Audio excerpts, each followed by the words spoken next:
அல்லாஹ்விடத்திலே கண்ணீர் மல்க மன்றாடுங்கள். அல்லாஹ்வுக்கு பிடித்தமான துளி 2 துளி. ஒன்று, அல்லாஹ்வுடைய பாதையில் போரிடும் பொழுது அவனுடைய மேனியிலே இருந்து எதிரிகளால் தாக்கப்படும் பொழுது வருகிற இரத்த துளி அல்லாஹ்வுக்கு பிரியமான துளி. இனி ஒரு துளி அல்லாஹ்வுக்கு பிரியமானது. ஒரு அடியான் பாவத்திற்காக வேண்டி தனிமையில் அமர்ந்து அழும் பொழுது கண்களிலே இருந்து வருகிற கண்ணீர் துளி அல்லாஹ்வுக்கு விருப்பமான துளி என்று அல்லாஹ் சொல்லுகிறானே, அப்படிப்பட்ட நிலையை அடையுங்கள். அல்லாஹ் தஆலா ஒவ்வொரு நாளும் ஃபஜ்ரிலிருந்து இஷாவிலிருந்து ஃபஜ்ர் வரை அரிசிலிருந்து அல்லாஹ் கீழே இறங்கி தன்னுடைய அடியார்களை அல்லாஹ் எதிர்பார்க்கிறான். வேண்டுபவர் இல்லையா, வேண்டுதலை நிறைவேற்றுவேனே. கேட்பவர் இல்லையா, கேட்டால் நான் கொடுப்பேனே. பாவங்களை மன்னிப்போர் இல்லையா, பாவ மன்னிப்புக்கு பாவ மன்னிப்பு கோருகிற மனிதர்கள் இல்லையா, பாவங்களை நான் மன்னிப்பேனே என்று அல்லாஹ் ஒவ்வொரு நாளும் மக்ரிபிலிருந்து ஃபஜ்ர் வரை அல்லாஹ் தினசரி நம்மை எதிர்பார்க்கிறானே. அல்லாஹ்வுடைய எதிர்பார்ப்பை பூர்த்தி செய்யுங்கள். பாவத்தை கொஞ்சம் நிப்பாட்டுங்கள். திருந்தி வாழ மனமுள்ளவர்கள் கொஞ்சம் முன்னுக்கு வாருங்கள். நீங்கள் திருந்தி வாழ முன்னுக்கு வந்தால் அல்லாஹ் உங்களை அரவணைக்க தயாராக இருக்கிறான். எந்த மனிதன், எந்த சமுதாயம் தன்னைத்தானே திருத்திக் கொள்ளவில்லையோ அவர்களை ஒரு காலம் நான் திருத்த மாட்டேன் என்று அல்லாஹ் சொல்லுகிறான். யாரெல்லாம் திருந்த முன்வருகிறார்களோ அவர்களை நான் திருத்துவேன் என்று அல்லாஹ் சொல்லுகிறான். 2 கரத்தை உயர்த்தி பாவ மன்னிப்பு தேடுகிற மக்களை நான் மன்னிக்க தயாராக இருக்கிறேன் என்று சொல்லுகிறானே, அந்த விசால மனதுடைய அந்த ரப்பை நாம் ஏன் ஏற்றுக்கொள்ளக்கூடாது? அந்த அல்லாஹ்வோடு நாம் ஏன் ஒரு தொடர்பு வைத்துக் கொள்ளக்கூடாது?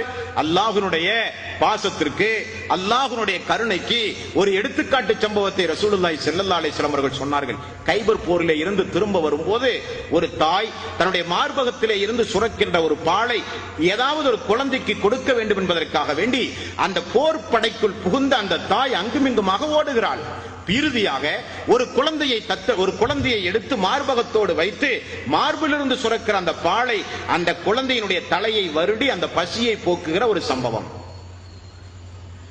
சிறிது நேரத்தில் அந்த குழந்தையோடு அந்த தாய் கொஞ்சம் தீ மூட்டி அந்த தீக்கு அருகில் குளிர் காய்ந்து கொண்டும் இருக்கிறாள். ரசூல் ஸல்லல்லாஹு அலைஹி வஸல்லம் இதை பார்த்துக் கொண்டே இருந்தார்கள்.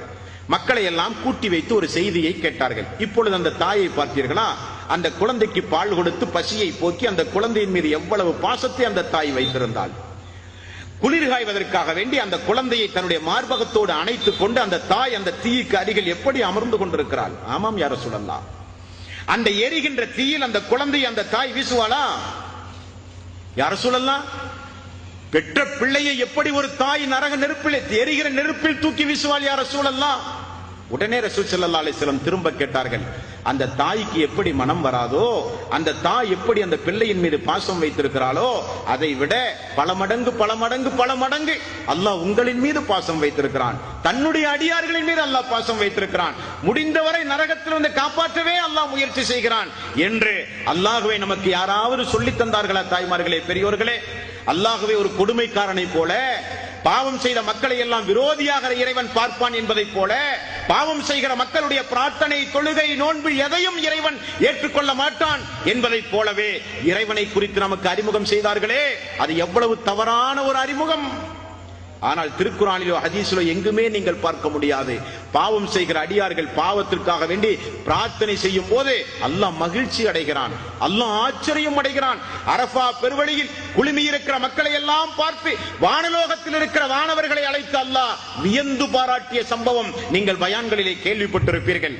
அரஃபா பெருவழியில் வெண்ணிறு ஆடை அணிந்து குடும்பத்தை எல்லாம் தூக்கி வீசிவிட்டு தாயகத்திலே இருந்து தன்னுடைய மனைவி, மக்கள், வீடு, சொத்து, சுகம், தான் பிறந்து வளர்ந்த சொந்த மண்ணை கூட தூக்கி வீசிக்கொண்டு ஹஜ்ஜுடைய நாளில் அரஃபா பெருவழியில் லப்பைக் அல்லாஹும்ம லப்பைக் லப்பைக் லா ஷரீக லக லப்பைக் இன்னல் ஹம்த வன் நிஅமத லக வல் முல்க் லா ஷரீக லக். அல்லாஹ்வே, இதோ நாங்கள் வந்து விட்டோம் யா அல்லாஹ், இதோ நாங்கள் வந்து விட்டோம் யா அல்லாஹ், உனக்கு இணை துணைகள் யாரும் இல்லை யா அல்லாஹ், நீயே அருள் கொடையாளன், நீயே கிருபையாளன் என்கிற தல்பியா முழக்கத்தோடு அரஃபா பெருவழியில் தலைவிரி கோலத்தோடு புழுதி படைந்த மேனியோடு வெள்ளை நிற ஆடையோடு நிற்கிற அந்த மக்களை பார்த்து அல்லாஹ் வானலோகத்திலே இருக்கிற மலக்குமார்களை பார்த்து வியந்து பாராட்டி அல்லாஹ் சொல்லுகிறான், என்னுடைய அடியார்களை பார்த்தீர்களா, எல்லாம் விட்டுவிட்டு ஓரிடத்திற்கு வந்து நின்று கொண்டு எனது புகழை, எனது ஏகத்துவத்தை, என்னுடைய மகிமையை புகழ்ந்து பேசுகிற என்னுடைய அடியார்களை நீங்கள் பார்த்தீர்களா? இதோ அவருடைய பாவங்களை நான் எல்லாம் மன்னித்து விட்டேன், நரகத்திலிருந்து அவர்களுக்கு விடுதலை கிடைத்து விட்டது என்று வானலோகத்தில் இருக்கிற வானவர்களை பார்த்து அல்லாஹ் வியந்து பேசுகிறான், மகிழ்ச்சி அடைகிறான் என்றெல்லாம் ரசூலுல்லாஹி ஸல்லல்லாஹு அலைஹி வஸல்லம் பாவ மன்னிப்பு தேடுகிற மக்களை பார்த்து, அல்லாஹ்வுக்காக வேண்டி தன்னுடைய வாழ்வை அர்ப்பணித்த மக்களை பார்த்து அல்லாஹ்வுடைய ரசூல் அல்லாஹ் இப்படியெல்லாம் சந்தோஷப்படுகிறான் என்று ஒரு ரப்பை, ஒரு ரஹ்மானை, ஒரு அல்லாஹுவை நமக்கு அல்லாஹ்வுடைய ரசூல் அறிமுகம் செய்தார்களே, அந்த அல்லாஹுவை நோக்கி நீங்கள் திரும்ப வர வேண்டும், பாவத்தை கொஞ்சம் நிப்பாட்ட வேண்டும், பெரும்பாவத்திலிருந்து விலகி வர வேண்டும். அல்லாஹ் தடுத்த காரியங்களை நிப்பாட்டி விட்டு அல்லாஹ் எவைகளை எல்லாம் செய்ய சொல்கிறானோ அந்த காரியங்களை செய்கிற நன்மக்களாக நீங்களும் நானும் மாற வேண்டும். நம்முடைய பாவங்களை எல்லாம் அல்லாஹ் மன்னிக்க வேண்டும்.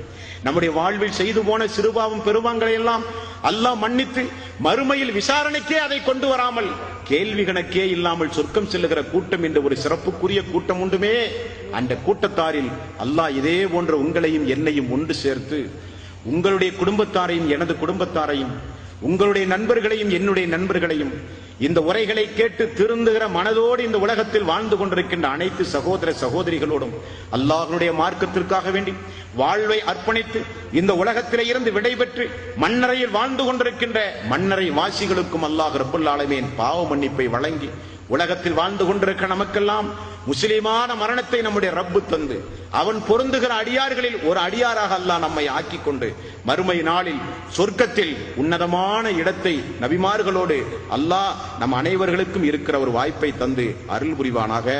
வஆகிரு தவானா அனில் ஹம்துலில்லாஹி ரப்பில் ஆலமீன். அஸ்ஸலாமு அலைக்கும் வரஹ்மத்துல்லாஹி வபரகாத்துஹு.